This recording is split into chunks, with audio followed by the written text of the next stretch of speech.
दोस्तों, आज हम बात करेंगे एक ऐसी फिल्म की जो सिर्फ एक कहानी नहीं बल्कि इंसान के अंदर चल रहे तूफान को दिखाती है।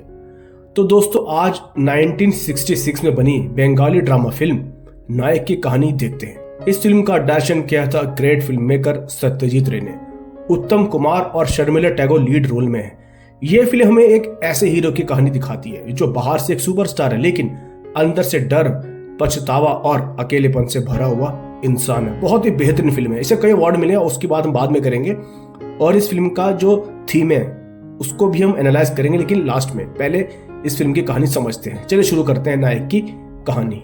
फिल्म की कहानी एक मशहूर फिल्म एक्टर अरिंदम मुखर्जी के बारे में है। अरिंदम मुखर्जी बंगाली फिल्म इंडस्ट्री का एक बहुत बड़ा सुपरस्टार है। अरिंदम को दिल्ली में एक बहुत बड़ा अवार्ड मिलने वाला है।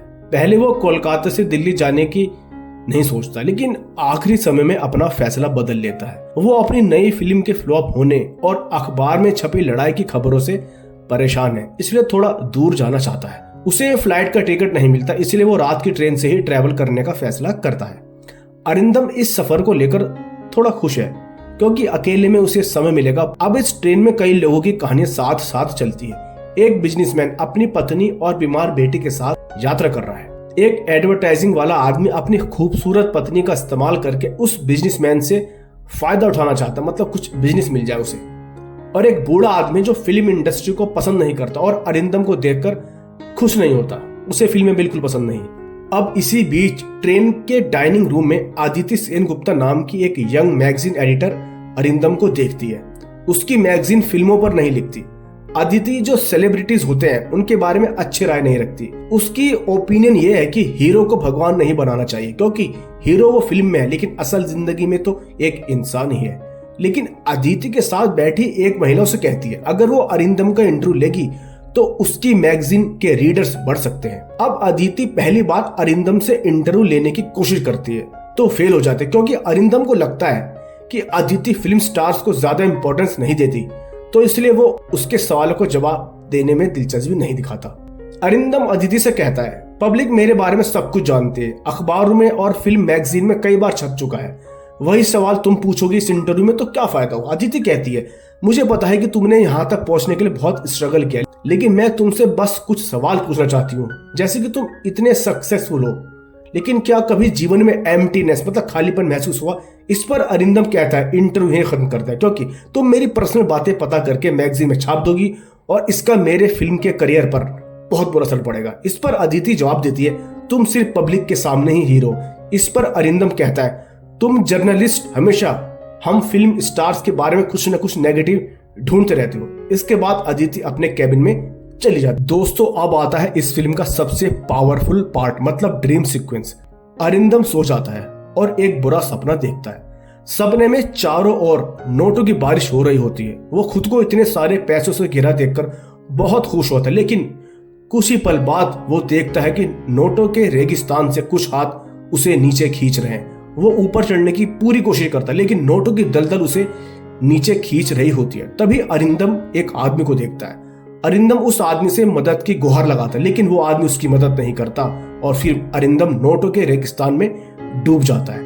अब अरिंदम अचानक जाग जाता है और सपना खत्म हो जाता है। वो बिस्तर पर लेटा हो लेकिन सपने से बहुत डरा हुआ है, उसे पसीने आ रहे हैं। अब अरिंदम फिर से डाइनिंग कार में अदिति से मिलता है। इस बार वो अपने दिल की बातें खोलकर बताने लगता है, अपने अतीत, पछतावे और डर के बारे में। वो बताता है अभी उसने एक सपना देखा था कि वो 1000 रुपये के नोटों के रेगिस्तान में डूब गया। अरिंदम बताता है कि उसके थिएटर के गुरु थे जिनका नाम था शंकर दा।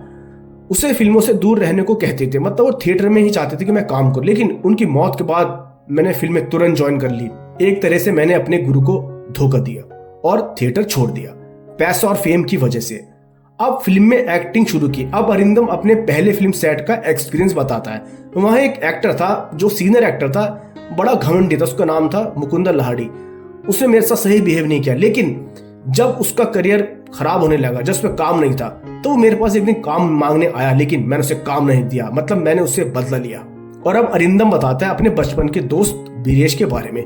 बीरेश मजदूरों के हक के लिए लड़ता था और वो चाहता था कि मैं उसका साथ दूं, लेकिन मैंने कंट्रोवर्सी से बचने के लिए मना कर दिया क्योंकि हर फिल्म मेरी सुपर हिट हो रही थी, इसलिए लेबर यूनियन लफड़े से अपने को दूर ही रखा।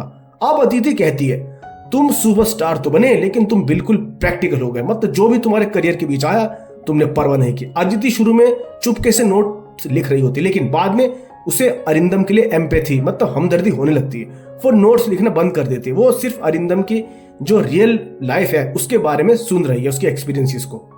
अब धीरे धीरे अदिति को अरिंदम का असली इंसान दिखने लगता है। अरिंदम भी अपनी जिंदगी पर सवाल उठाने लगता है। अदिति ये समझ जाती है कि उसकी फिल्में लोगों को खुशी देती हैं, और वो कहती है कि तुम्हारी लाइफ का सबसे इंपॉर्टेंट चीज क्या है, पैसा और फेम, वो दोनों तुम्हें मिल रहे हैं। हालांकि अदिति को महसूस हुआ कि अरिंदम को जिंदगी में सुकून भी चाहिए। अब दोनों के बीच बातचीत यहीं खत्म होती है और दोनों अपने अपने कैबिन में चले जाते हैं। अरिंदम को नींद लेने के लिए स्लीपिंग पिल्स लेनी पड़ती है। अब अरिंदम एक और सपना देखता है जिसमें उसकी फिल्म सेट पर किसी के साथ फाइट हो जाती है और वो फिर सपने से जाग जाता है। यहाँ पता चलता है कि उसे नींद में भी सुकून नहीं, दिमाग में कोई न कोई विचार आ ही जाता है।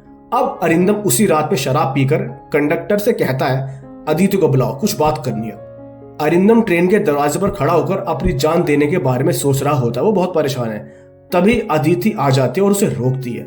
अरिंदम कहता है कि वो इंटरव्यू पूरा करना चाहता है और अपनी लड़ाई के बारे में बताना चाहता है जो न्यूज़पेपर में छपा है, क्योंकि उसे अपने मन का बोझ हल्का करना। लेकिन अदिति कहती है उसे समझ आ गया कि तुम्हारा एक शादीशुदा एक्ट्रेस के साथ रिश्ता था और उसी के पति के साथ तुम्हारी लड़ाई हुई। अदिति कहती है तुम्हारी नई फिल्म इसलिए फ्लॉप हुई क्योंकि तुमने दिल से काम नहीं किया। फिर वो अरिंदम को उसके कमरे तक पहुंचा देती क्योंकि बहुत शराब पी रखी है अरिंदम ने। अब अरिंदम कहता है कि वो उसके बारे में जो चाहे छाप सकती है, लिख सकती है। अब सुबह होती है, ट्रेन दिल्ली पहुंच जाती है, दोनों फिर से मिलते हैं। अदिति पूछती है कि अब वो कैसा है। अरिंदम उल्टा उसी से पूछता है कि वो ही बताए कि वो कैसा है। अदिति कहती है तुम अब ठीक लग रहे हो और आगे भी सुपरस्टार बने रहोगे। फिर अदिति अपने सारे इंटरव्यू के नोट्स फाड़ देती है ताकि अरिंदम की इमेज खराब ना हो, और वैसे भी ये उसकी प्राइवेट लाइफ है, वो उसकी प्राइवेट लाइफ को प्राइवेट ही रखना चाहती है।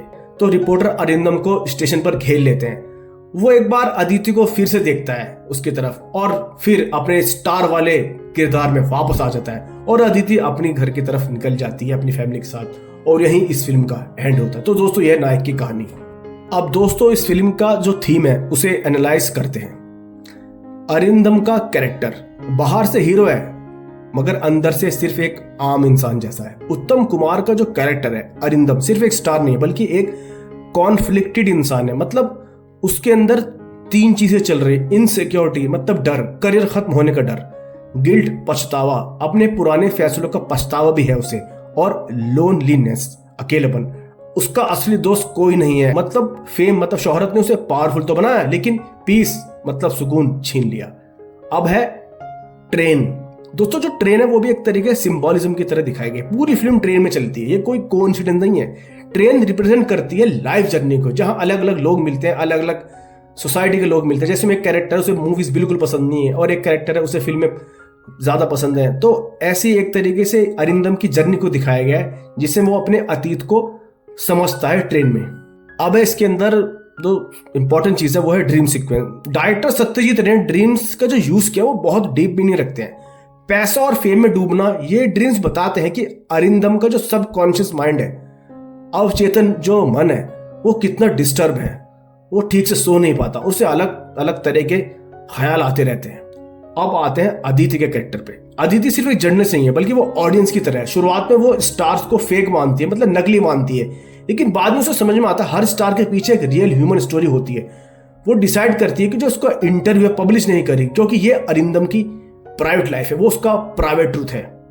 तो फिल्म के एंड में हम देखते हैं अरिंदम अपना पूरा दिल खोल देता है, उसे थोड़ा इमोशनल रिलीफ मिलता है, लेकिन उसकी जिंदगी एक्चुअल बदलती नहीं, वो फिर से वही पब्लिक हीरो बन जाता है। तो रियल मीनिंग इस फिल्म का यह है कि लाइफ में कुछ सच ऐसे होते हैं हम एक्सेप्ट तो कर लेते हैं, समझ भी जाते हैं, रियलाइज भी कर लेते हैं, लेकिन रियलाइज मतलब हमें पता चलता है कि क्या चीज सही है क्या चीज गलत है, लेकिन हम बदल नहीं पाते अपने आप को और अपनी वही जो नॉर्मल लाइफ चल रही होती है, रूटीन चल रहा होता है, उसे ही कंटिन्यू करते रहते हैं। यह फिल्म कहती है हीरो भी अंदर से एक आम इंसान ही होता है। तो दोस्तों यह फिल्म का एनालिसिस। दोनों एक्टर्स की एक्टिंग गजब की, शर्मिला टैगोर की एक्टिंग भी कमाल की है, लेकिन उत्तम कुमार ने क्या एक्टिंग करी, वो ऐसे वो ग्रेट एक्टर रहे हैं।